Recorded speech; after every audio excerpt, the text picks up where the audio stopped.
Good morning, my beloved brother and sister. I greet you all in the name of Jesus. I am Evangelist Alma, and I am happy to be here in this morning with you. God bless you all. My beloved, today I like to talk to you about the way we need to live our lives. I could not avoid noticing that most today we live not according to a God's way. We live according to our own ways. And on that, the thing is getting bad, and worse. Every day is passing. In the truth, there is no need for us to live on our own ways. There is the good and better ways we can live our life, and it is going to make us great and rightness in front of our God. Now, I like to invite you to open your Bible in the book of 2 Timothy, chapter 3, verse 1 to verse 5.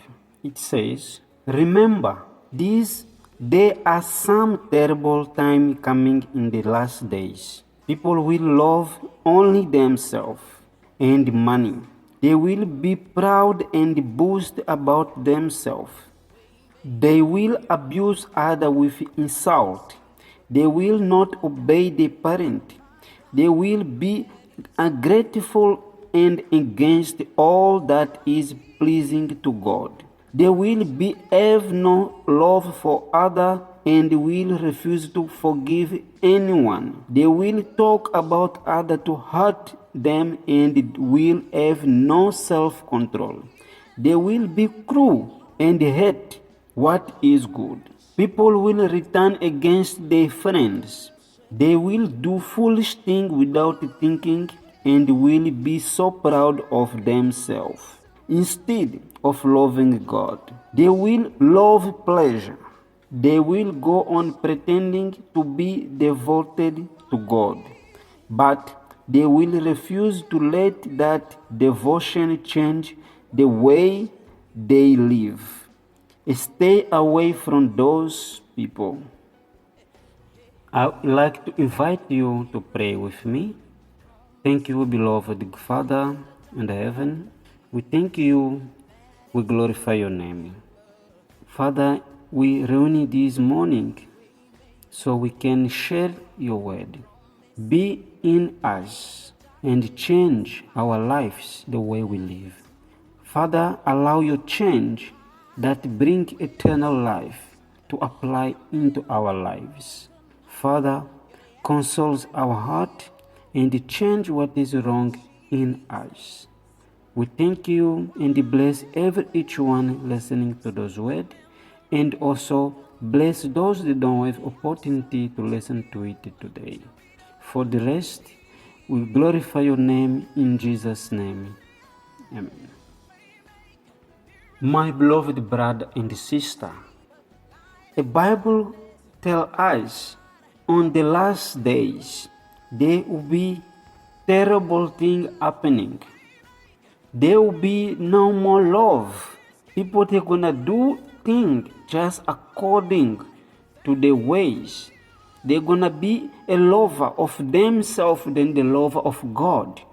There will be no forgiveness. People, they're gonna keep hurting each other, and all the cruel thing is gonna be happening. I am sure the last time the Bible talk about it is now. We are living those moments because now I can prove all those things Bible is talking about. It is happening, and it is not happening from far. It is happening so close to our families, to our friends, to our neighbors, to people we know close, and sometimes to ourselves. Now is everyone want to live according to their own ways. Today you see father advertising a son or daughter, and the daughter answer, "You can't tell me what to do," and that is wrong. My beloved brother and sister, today we want to live by our own ways. We don't want God to tell us how we need to live our lives. People pretending to devoting God, to glorify God, to serve God, but in the end of the day, they don't want the change that the Bible brings to us to have effect on their lives. They don't want to change their heart. They don't want to do what the Bible asks them to do. And the Bible also warns us we need to stay away from those people. Why it is so important we live according to God's way? Because when we live according to God's way brings a life. And the way of our own brings destruction, bring death, bring no glory to a presence of God. And the only one capable to give us life is a God through Jesus Christ.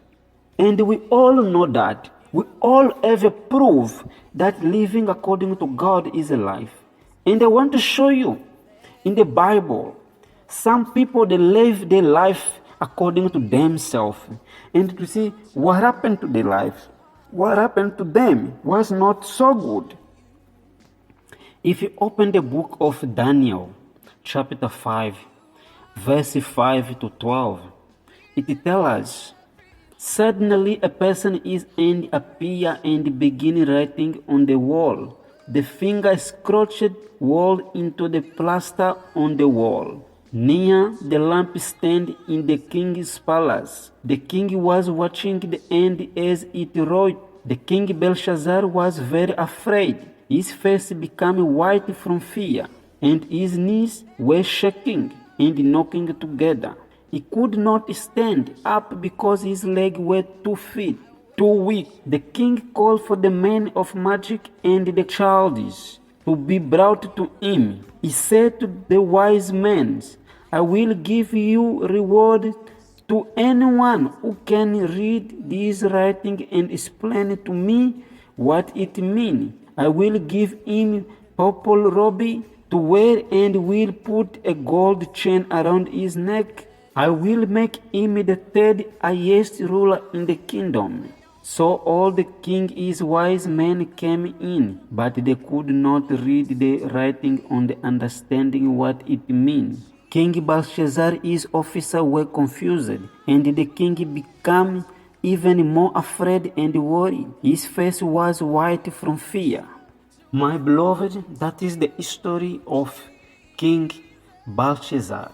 King Belshazzar used to be a great king, and his grandfather used to be a king before him.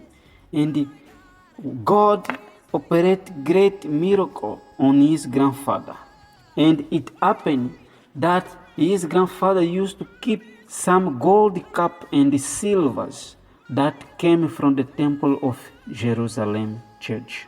And on the era of King Belshazzar, he also ruled according to his wiseness, according to his thought, according to his ways. He did not consult God's ways, and that brought disgrace to him. My beloved, he used to adore the idols made by gold, silver, wood, that could not speak, could not hear. And God was not happy about it. And one of those days, he had a party in his palace, and he decided to order people that work to him to bring to him the gold cup and gold silvers, the gold cup and the silver cup that came from Jerusalem church, so he can drink from it. And the servant they did as he demanded. They drank on those cup, and his wives, they drink in the same cup, his guests. The Bible say even his slaves, wives, all they drink from the honored cup that God classify it is a saint that to serve a purpose on his temple. It is the same way to us we live today. The Bible says our body, it is the template of God. We need to honor it. We can't expose it. We can't mistreat it to use our body to praise other things, like mundane music, like so many things, my beloved, we do wrong. And our body, it is the template of God according to a Bible. So after they finished drinking from those cups, they saw an end appearing, and this end was writing in the wall. And the end wrote something that they could not understand. And the king got afraid about it. King invited the wise people and the magical people that they work for him or he knew, so they can come and translate what it was and to make him to understand. Even offer to make the person that is going to do the translation a third person highest in the kingdom, and to give them a robe as gold. But king's men, they could not do the job.